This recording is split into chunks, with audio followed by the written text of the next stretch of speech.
Benjamin Hard stood by the tall windows of his Manhattan loft, the city lights casting long reflections across the polished wooden floor. At 45, he had grown into a man whose presence commanded attention without effort. His 190-centimeter frame, perfectly straight posture, and dark hair of medium length gave him an imposing yet refined appearance. He dressed with deliberate elegance, dark suits, crisp white shirts, classic overcoats, and always polished leather shoes that clicked softly with every step. A pair of understated, expensive wristwatches marked his passage of time with quiet precision, a small indulgence in an otherwise austere routine.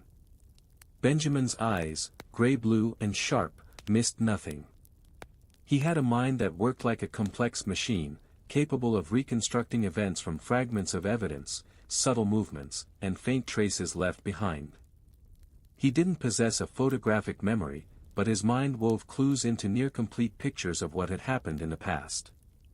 People often underestimated the power of his observation until it was too late. And despite his analytical brilliance, Benjamin had a dry, sometimes sarcastic humor that disarmed strangers and put friends at ease. It was part of his charm, one that complemented his aura of quiet, unwavering confidence. A soft hum of Chopin's nocturnes played from the corner of the loft, where an old grand piano stood silently. A cup of green tea steamed on the side table, its aroma mingling with the faint scent of aged books. This was Benjamin's ritual, classical music and tea to sharpen his mind, a calm before the inevitable chaos of his work. He wasn't a cop. He had never worked for the police or any federal agency. But once, purely by chance, he had aided the NYPD in a case that had puzzled them for weeks. His insight had led to a breakthrough, and since that day, law enforcement frequently called upon him when their resources failed. Over time, word of his abilities spread, and people in desperate situations began seeking his help. The call came just as he was finishing his third sip of tea. The voice on the other end was brisk, professional, but laced with tension. A young officer introduced himself, explaining a case of urgent concern. A 16-year-old girl from a wealthy Manhattan family had gone missing. The circumstances were peculiar, and the police had run out of leads. Benjamin listened intently, letting the officer finish without interruption. As the details unfolded, last seen leaving a private music lesson, no forced entry at her apartment, and witnesses providing conflicting accounts, Benjamin's mind began to work, threading together fragments of the story into a preliminary mental image. He envisioned the scene, the likely movements of the girl and her abductor, and the subtle clues overlooked by others. He leaned back in his chair, eyes narrowing slightly. "I'll take the case," he said calmly, though the edge of a wry smile touched his lips. "Prepare the files and bring me everything you have. I'll start from the beginning, the scene, the witnesses, and every detail they think is irrelevant. That's usually where the truth hides." As he hung up, the piano notes lingered in the background, and Benjamin allowed himself a brief moment of satisfaction. Another puzzle awaited him, one that would test every skill he had honed over years of observing, deducing, and understanding human nature. And he relished the challenge. For Benjamin Hard, this was not merely a job, it was a game, and he intended to win. The streets of Manhattan never truly slept, but tonight they hummed with a restless quiet that seemed almost conspiratorial. Benjamin Hard stepped out of his loft, adjusting the cuff of his dark suit, and made his way to the police headquarters. The city's neon reflections danced on the wet asphalt, yet he walked as if the chaos around him mattered little. In his mind, the city was a canvas of patterns, movements, and behaviors, each person unknowingly leaving traces, each moment a clue waiting to be noticed. At headquarters, he was met by Detective Laura Mitchell, a seasoned investigator with sharp eyes and an edge of impatience. She didn't waste time on pleasantries. "Mr. Hard, we've got a situation," she said, leading him to a conference room lined with screens and papers. On the table were photographs of the missing girl, her last known whereabouts, and copies of the witness statements. "Her name is Emily Carter, 16 years old. No forced entry, no ransom note. The surveillance footage is inconclusive, and our leads are running cold. We need your expertise. Benjamin studied the materials quietly, letting his gaze linger on the photographs. Emily was youthful, with an innocent composure, her eyes bright and alert, yet the slight tension in her posture hinted at an awareness beyond her years. Benjamin mentally walked through the timeline, the afternoon she left her piano lesson, the blocks she passed, the interactions she may have had. The fragmented accounts of neighbors, the inconsistent descriptions from passing pedestrians, the unnoticed detail of a taxi that slowed but never stopped, all of it wove together in his mind into a preliminary picture of what might have transpired. "You've got several inconsistencies in the witness statements," he said finally, voice calm but assertive. "Some saw a tall man with dark clothing, others described someone shorter. Some recall a van, others a black sedan. But none of this aligns with the physical traces left at the scene. Whoever did this was deliberate. They left just enough to mislead, just enough to confuse." He tapped a finger against the edge of a photo. "The truth is in what's missing, not what's present."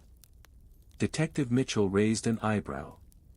"And you can figure that out just from looking at a few pictures?" Benjamin smiled faintly, a glimmer of amusement in his eyes. "It's not the pictures. It's the patterns they represent. Movements, behaviors, timing, they all tell a story. I can't say exactly what happened yet, but I can hypothesize. And from there, we find the facts to confirm it." With a folder of documents in hand, Benjamin left headquarters and walked toward Emily's apartment. He had a mental map already forming, the route she might have taken, the points of observation, the potential paths of an abductor. Every step he took was measured, every sound and reflection noted. Arriving at the building, he observed the surroundings with methodical precision. A doorman who seemed overly distracted, a delivery van parked nearby for hours, a neighbor smoking on the stoop, each detail a potential threat. Benjamin crouched near the entrance, examining scuff marks on the pavement, the faint impressions of shoes, even the slightly disturbed dust on the steps. From these minute observations, a tentative reconstruction began to form in his mind: Emily's last movements, the abductor's approach, the split-second decisions that led to her disappearance. Hours passed as Benjamin meticulously documented every detail, his thoughts a constant analytical hum. He could feel the pattern emerging, like a faint outline gradually sharpening into a clear picture. The abductor had planned meticulously, but no plan was flawless. Every careful step left subtle marks, and Benjamin was trained to see them. By the time the sun dipped below the horizon, he stepped back and exhaled. "She didn't leave willingly," he muttered to himself. "And this wasn't random. Whoever did this knew exactly what they were doing, and who they were taking." As the first shadows of night stretched across Manhattan, Benjamin Hard made a silent promise: Emily Carter would be found. And he would follow every hidden clue, unravel every deception, until the full story of her disappearance was uncovered. Benjamin Hard stood at the threshold of Emily Carter's apartment, his eyes sweeping over every inch of the entryway with a precision honed by years of observation. The air was tinged with a faint scent of vanilla from a candle left burning in the living room, mingled with the sharp tang of the city that had drifted through the slightly ajar window. He knelt to inspect the scuffed floor near the doorway, noting patterns that told him who had moved where and in what sequence. Though the police had deemed the scene unremarkable, Benjamin saw the invisible lines, the subtle impressions left by hurried footsteps, the light dust displacement near the window ledge, and the faint mark on the door handle. Each clue was like a thread, and in his mind, he began weaving them into a tentative reconstruction of events. He could almost see Emily moving through the room, aware yet unaware, her abductor's presence lurking just beyond her perception. Benjamin's reputation wasn't built on luck. He had a gift for seeing what others overlooked, for imagining the flow of events from fragments of evidence. He didn't rely on guesses, he relied on observation and logic. Kneeling near the staircase, he traced the subtle pattern of smudges on the banister, the way the carpet fibers had been compressed in certain areas. She moved fast, but carefully, he murmured to himself. And whoever took her left minimal evidence, but enough to reconstruct their movements. Stepping outside, he examined the street. The neighborhood was quiet, almost too quiet for the hour. A delivery truck idled near the curb, its driver engrossed in his phone. Benjamin's eyes flicked to the patterns of tire marks on the asphalt, the scuffs on the curb, the slight misalignment of a fire hydrant's shadow in the afternoon light. It was all part of the story. He visualized the abductor's approach, the timing of Emily's exit from her apartment, the moments she likely hesitated, and the split-second decisions that determined her path. As he walked back to the building, Benjamin noted the residence. A woman on the stoop smoked slowly, her eyes darting nervously at passers-by. A man in a delivery uniform seemed too interested in the apartment's door. Every glance, every gesture was a piece of the puzzle. Using these observations, he began drafting profiles of potential suspects, considering motives, opportunities, and psychological traits. Returning to the apartment, he scrutinized Emily's belongings. Her piano sheet music lay neatly stacked, but a single page was slightly crumpled, as if handled in a rush. Her backpack was zipped shut, but the zipper's pull had a tiny scratch, likely from being grabbed hastily. Benjamin's mind filled in gaps with logical assumptions. Emily had left her lesson, entered the building, and was intercepted near the door. The abductor had anticipated her movements and created a scenario to ensure she had no chance to resist. Minutes stretched into an hour as Benjamin moved methodically, touching nothing but observing everything. He sketched the scenario mentally, predicting the abductor's trajectory, the points of concealment, and the most probable escape route.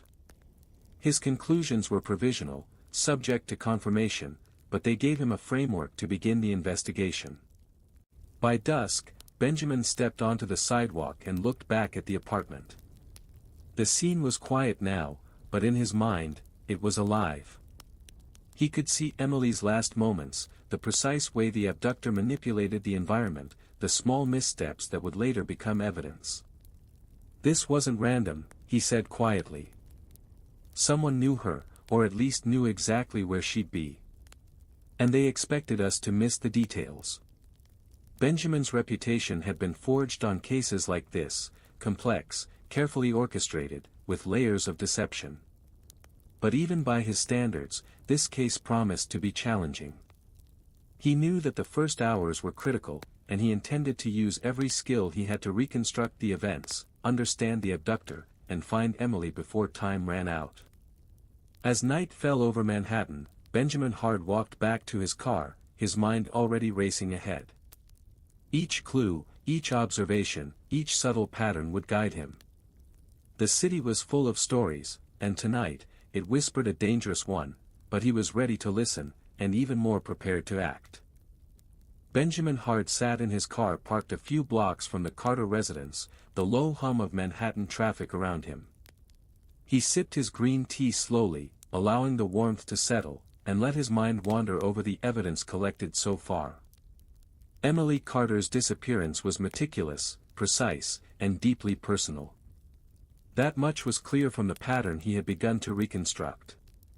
Whoever had taken her had studied her routines, anticipated every move, and left behind only the faintest trail for the authorities to follow. Benjamin's strength was in translating these faint traces into a psychological blueprint. By analyzing behavior, timing, and the subtle interactions of the environment, he could outline a likely profile of the abductor. This wasn't guesswork, it was deduction. His mind worked like a sculptor, chiseling away the noise until the shape beneath emerged. He thought about the apartment, the small disturbances, the footprints, the crumpled page of sheet music, the scratched zipper on Emily's backpack. Each indicated not only the mechanics of the abduction but the personality of the person behind it. Calm, careful, yet slightly impatient.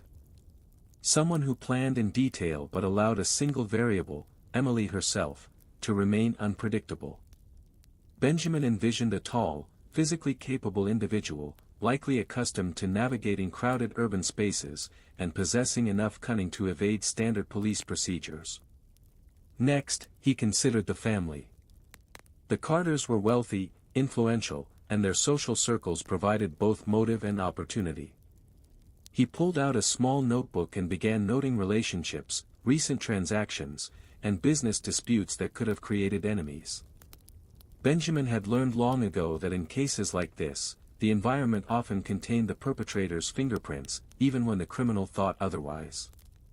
His first step was observation. He spent the afternoon near the school Emily attended, blending in as an anonymous passerby.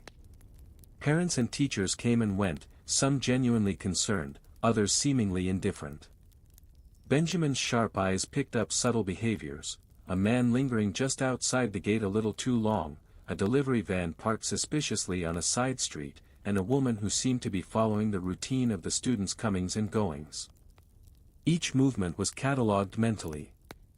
By evening, Benjamin had begun to sketch a preliminary profile: likely male, between 25 and 40, methodical, intelligent, and familiar with the Carter family's patterns.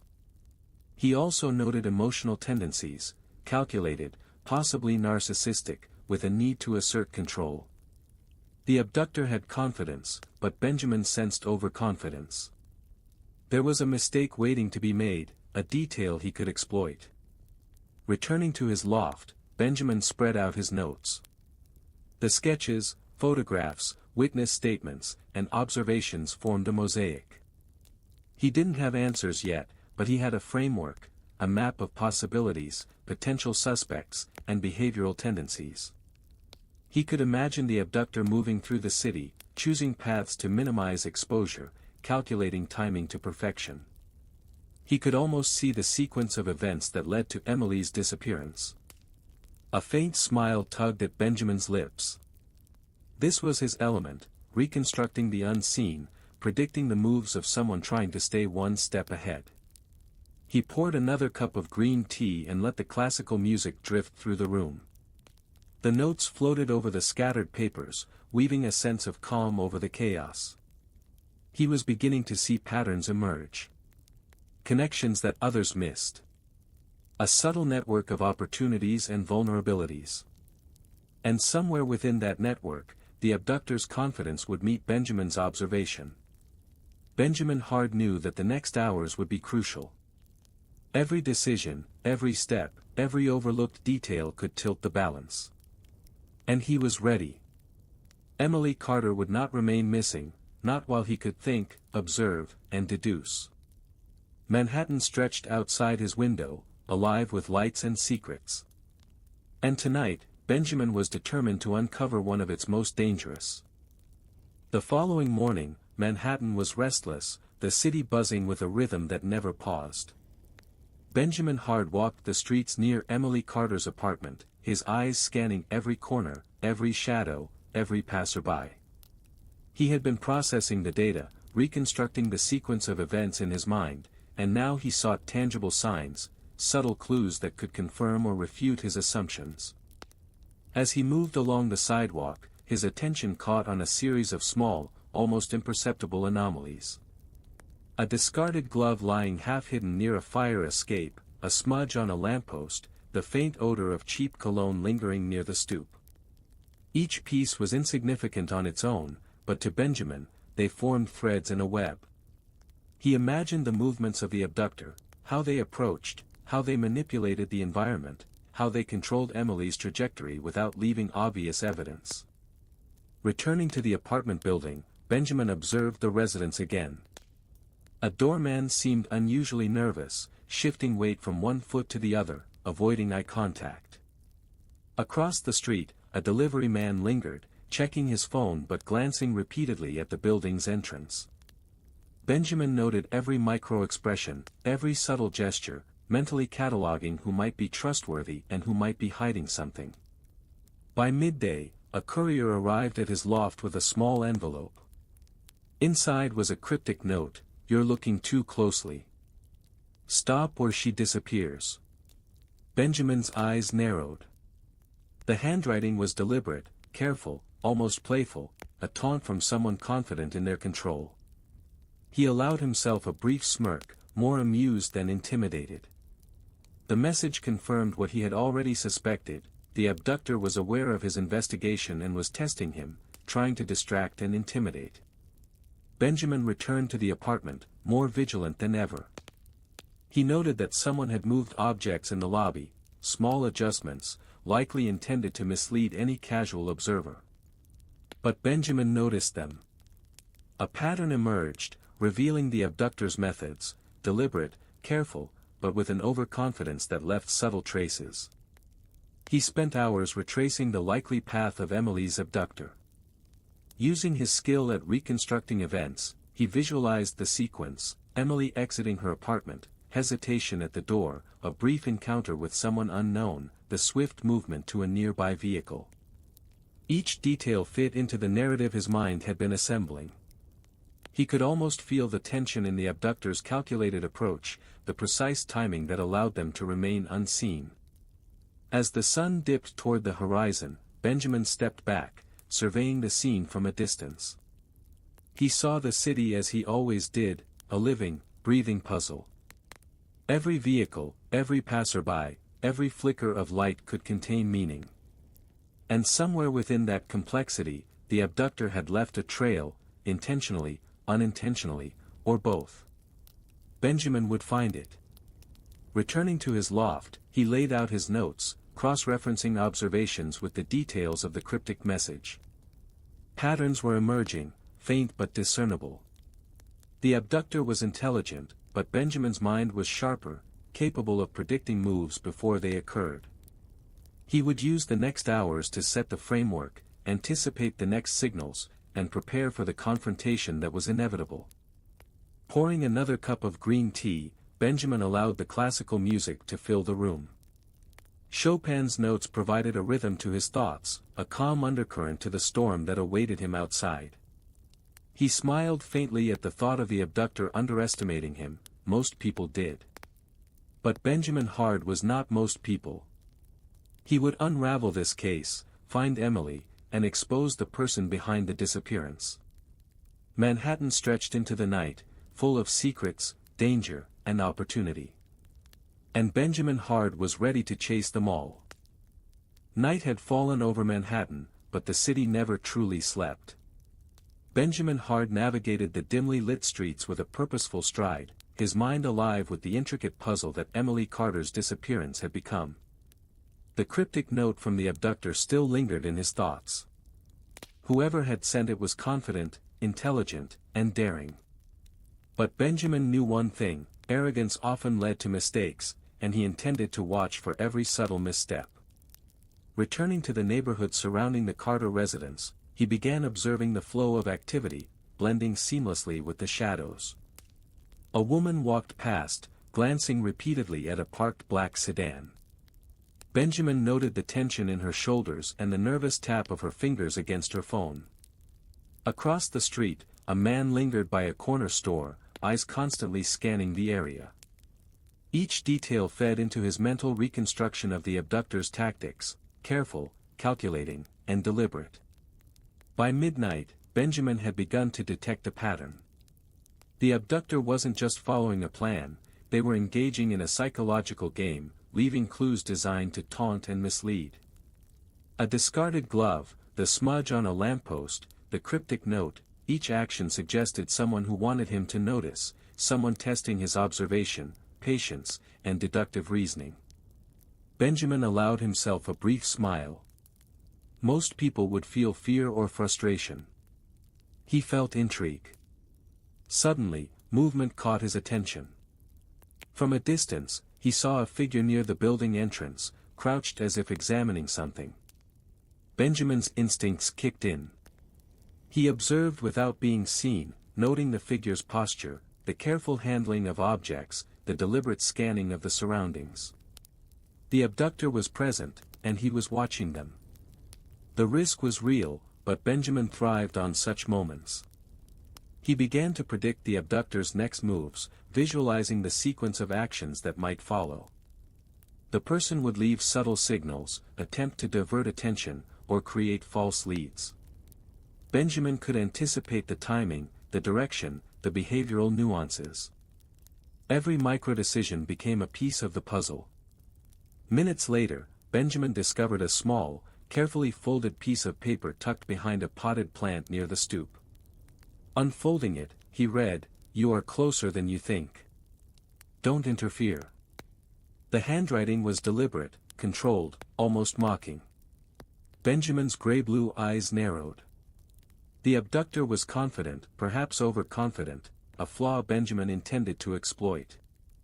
He didn't respond immediately. Instead, he catalogued the new evidence, noting the placement, the choice of hiding spot, and the timing. Each observation refined his mental image of the abductor, their patience, their intelligence, and their subtle arrogance. Benjamin's mind worked tirelessly, connecting this new interaction with previous observations, slowly revealing the abductor's habits, preferences, and potential vulnerabilities. Returning to his car, Benjamin reflected on the risks. The abductor had engaged him directly for the first time, signaling a willingness to escalate the psychological game. But Benjamin had faced such challenges before. He was not easily intimidated, and he understood that the abductor's bravado was a mask. Behind it lay patterns, and patterns could be deciphered. Back at his loft, he poured a fresh cup of green tea and let the strains of Mozart fill the room. His notes sprawled across the table, forming a growing web of observations, hypotheses, and connections. The abductor had begun to play, but Benjamin Hard was no ordinary opponent. He would track every movement, anticipate every misstep, and gradually tighten the net around the person responsible for Emily's disappearance. The game had begun in earnest. Manhattan slept fitfully, unaware of the silent duel unfolding in its streets. But Benjamin Hard was awake, alert, and ready. The abductor had made the first move, and he intended to respond with precision. The following day, Manhattan's relentless energy pressed against Benjamin Hard as he walked the streets, blending into the rhythm of the city. His mind was a continuous engine, turning over the evidence, the subtle clues, and the abductor's behavior. Each new observation added threads to a growing web of suspects, each possibility demanding careful analysis. Benjamin had begun mapping the likely connections between Emily Carter's disappearance and her immediate environment. The Carters were influential, and in such circles, personal and business rivalries often intersected with danger. He revisited the school, the music academy, and nearby parks, taking note of anyone whose movements seemed out of place, whose presence might have been motivated by more than coincidence. He focused first on the people closest to Emily. A tutor with an unusually rigid schedule, a family acquaintance who lingered too long during drop-offs, and a neighbor whose casual greetings seemed rehearsed, each one provided potential insight. Benjamin didn't jump to conclusions, he catalogued behaviors, gestures, and expressions, mentally layering them over the timeline of Emily's last known movements. By mid-afternoon, he returned to the apartment with fresh eyes. Something small, almost imperceptible, caught his attention, a faint scuff on the hallway carpet, overlooked by police, and a slightly displaced flower pot. The abductor had passed through recently, testing for witnesses or perhaps leaving a marker. Benjamin reconstructed the sequence of movements in his mind, visualizing how the abductor had approached, controlled the environment, and left subtle signs for him to find. The preliminary profile was becoming more precise. Benjamin identified patterns of control and risk assessment. The abductor avoided confrontation unless necessary, preferred surveillance over force, and demonstrated meticulous planning. Yet, beneath that calculated exterior, Benjamin sensed impatience, a flaw waiting to be exploited. He began cross-referencing potential suspects with known connections to the Carter family. Business associates with sudden financial stress, recent disputes over property or contracts, and social acquaintances with grudges formed a shortlist. Benjamin used his understanding of human behavior to weigh each person's likelihood of involvement. He imagined their reactions, predicted missteps, and mentally rehearsed how each could have been complicit. Hours passed as Benjamin observed discreetly. From a distance, he noted interactions between people in the neighborhood. A delivery driver made repeated stops, glancing toward the apartment building. A woman carrying groceries lingered near the street corner, as though watching for someone. Each subtle act, each involuntary gesture, added depth to Benjamin's mental map. Returning to his loft, Benjamin spread his notes across the table, his green tea steaming nearby. Classical music filled the room, providing rhythm to his thoughts. He connected threads, minor disturbances at the scene, behaviors of neighbors, and the timing of events. The web was intricate, complex, but coherent. Somewhere within it, the abductor's identity and intentions would emerge. By nightfall, Benjamin had refined his understanding of the abductor's psychology. They were intelligent, careful, and audacious. They had the resources and knowledge to operate in Manhattan without immediate detection, but they relied too heavily on the assumption that others would miss subtle clues. Benjamin intended to exploit that overconfidence. He leaned back in his chair, gray-blue eyes scanning the city lights beyond the window. Manhattan was alive with secrets, with intersections of chance and intent, and he was tracing the invisible lines that connected them. The abductor had underestimated him, but Benjamin Hard never underestimated anyone. Each calculated step he had taken, each observation meticulously recorded, brought him closer to the moment when the web would unravel, and Emily Carter would be found. The night air was sharp as Benjamin Hard walked the streets surrounding the Carter residence. He had spent the day analyzing the web of potential suspects and piecing together the abductor's psychological profile. But now, new information was beginning to complicate the picture. Someone was attempting to mislead him, leaving false trails to obscure the truth. It began with a series of subtle anomalies, a misplaced delivery van, footprints that contradicted other evidence, and a witness who provided inconsistent accounts under pressure. Benjamin observed each with patience, his gray-blue eyes scanning the patterns and inconsistencies. To the untrained eye, these might have appeared as random noise, but to Benjamin, they were carefully constructed signals, designed to confuse anyone who followed them without care. Returning to Emily's apartment building, he noticed fresh disturbances, a door slightly ajar, a discarded glove not there before, and faint marks on the stair railing. Someone had been inside, deliberately rearranging the scene to create doubt. Benjamin crouched, studying the subtle details, the angle of the scuff, the fingerprints partially wiped away, the faint traces of a scent too fleeting to identify. From this, he reconstructed the likely movements of the intruder, predicting the intended narrative meant to mislead the authorities. Benjamin's mind raced through scenarios. If the abductor or an accomplice was manipulating the scene, what was their goal? Intimidation, delay, or perhaps a psychological game? The answer revealed itself through small behavioral patterns, the arrogance, the slight carelessness, the assumption that someone else would fail to notice the inconsistencies. He could almost see the person in his mind, confident, deliberate, but not infallible. As he stepped away from the building, he encountered a neighbor who seemed unusually eager to provide information. Benjamin listened carefully, noting verbal cues, micro-expressions, and inconsistencies. The woman appeared genuine at first, but subtle signs, hesitation in her voice, avoidance of direct eye contact, a faint tightening of the jaw, suggested she was hiding something. Benjamin catalogued the discrepancies, mentally preparing a plan to verify her statements. By evening, Benjamin had pieced together enough to see the pattern of deception clearly. The abductor had allies, or at least someone attempting to protect them.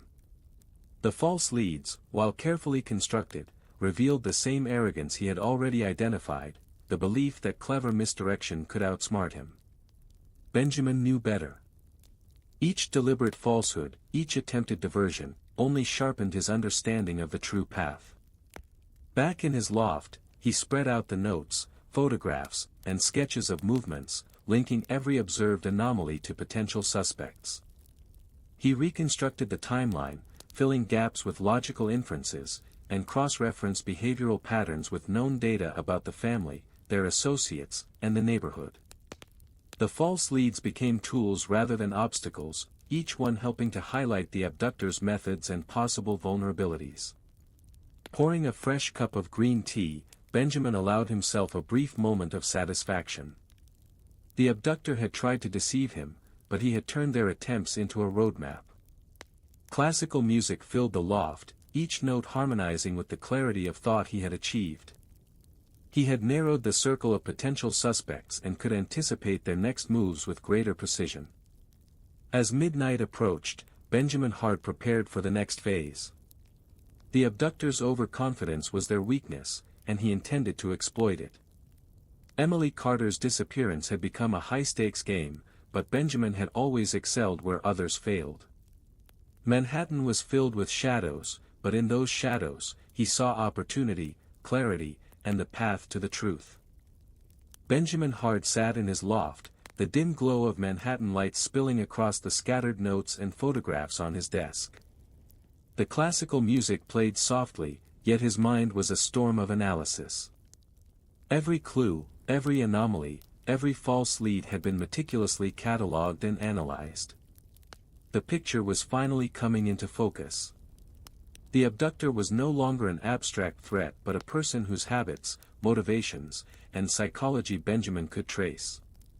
He reviewed the timeline again, Emily leaving her music lesson, her steps through the quiet streets, the abductor's precise interception. Benjamin's observations from the neighborhood, the patterns of movement, the minor mistakes, and even the cryptic notes sent to him, all of it pointed toward a single individual. Benjamin could imagine the person's demeanor, their confidence, their subtle arrogance. He reconstructed their route through the city, their calculated choices, and their careful avoidance of detection. By midnight, he had narrowed it down to a former business associate of the Carters, a man whose financial dealings and personal vendettas aligned perfectly with the abductor's behavior. The evidence was circumstantial but compelling. The man had knowledge of the Carter family's routines, the physical ability to execute the abduction, and a personality consistent with the observed arrogance and psychological manipulation. Benjamin envisioned the man's movements, predicting how he had planned and executed the crime, and identifying the flaws that had left subtle traces. Benjamin knew he needed confirmation before making a move. He revisited the neighborhood, watching from shadows, noting the man's interactions and routines. Small details confirmed his suspicions, a delivery pattern matching his predicted schedule, furtive glances toward the Carter residence, and behavior that indicated both caution and overconfidence. Benjamin's mind reconstructed the scenario with near-perfect clarity. Returning to his loft, he prepared a plan. The abductor's confidence was a vulnerability, and Benjamin intended to exploit it. Every observation, every trace, every psychological insight was part of the strategy. He would confront the abductor indirectly, using subtle maneuvers to force mistakes and reveal the location of Emily. The danger was real, but Benjamin had anticipated every contingency, mentally rehearsing responses to potential scenarios. As dawn approached, Benjamin reviewed the plan one last time. He would involve the authorities discreetly, ensuring that their presence didn't alert the abductor. He would create controlled pressure, nudging the perpetrator toward revealing their hand. Every detail of the abduction, every behavioral pattern, every error, minor though it might have seemed, would be leveraged. Benjamin poured himself a cup of green tea, letting the warmth anchor his thoughts. He allowed a faint smile. The abductor had underestimated him at every turn, leaving breadcrumbs that most investigators would have overlooked. But Benjamin Hart saw the full picture. Emily Carter was close, and the web of deception that had concealed her was about to unravel. Manhattan stirred awake outside, oblivious to the silent countdown unfolding in its streets. Benjamin Hart, methodical, confident, and unflinching, was ready. The final phase of the investigation had begun. The abductor would make a mistake, and when they did, Benjamin would act with precision. Emily Carter would be found. The city held its breath. Benjamin Hart was ready to deliver justice. The streets of Manhattan were quiet, but Benjamin Hard's mind raced with precision. He had reconstructed every movement, every choice, every hesitation of the abductor. The final piece of the puzzle was now clear: Emily Carter's location. The abductor's arrogance had been their downfall. They had underestimated Benjamin's ability to anticipate and manipulate the sequence of events. Benjamin approached the abandoned warehouse on the outskirts of the city, a location that matched the abductor's psychological patterns and the clues he had meticulously gathered. His movements were deliberate, every step measured, every shadow observed. The gray-blue intensity of his eyes reflected a mind entirely focused, reconstructing the environment, anticipating threats, and preparing for rapid action. Inside, the faint sound of someone crying reached him. He crouched behind a stack of crates, observing. Emily was there, frightened but unharmed, her captor pacing nearby. Benjamin's mental reconstruction of the abduction sequence allowed him to predict the abductor's patrol pattern, timing, and likely reactions. Every detail was accounted for. He didn't rush. Precision was his ally. Benjamin moved silently, using shadows and obstacles to conceal his approach. A single misstep could endanger Emily, but he had anticipated every variable. He positioned himself near the exit, ready to intervene. When the abductor passed, distracted, Benjamin made his move with calm efficiency. A swift but controlled confrontation ensued. The abductor, confident and startled, attempted to react, but Benjamin anticipated the motions perfectly. Using a combination of leverage, distraction, and precise timing, he incapacitated the abductor without harm to Emily. Gray-blue eyes met hers briefly, offering reassurance amidst the tension. "You're safe now," he said quietly, his voice steady, composed. Emily's relief was palpable, and Benjamin guided her toward the exit, scanning constantly for any remaining threats. Outside, the city's lights were harsh, but they offered safety and exposure. He handed Emily over to waiting authorities, ensuring her return to her family was secure and swift. The abductor, restrained and bewildered, was taken into custody.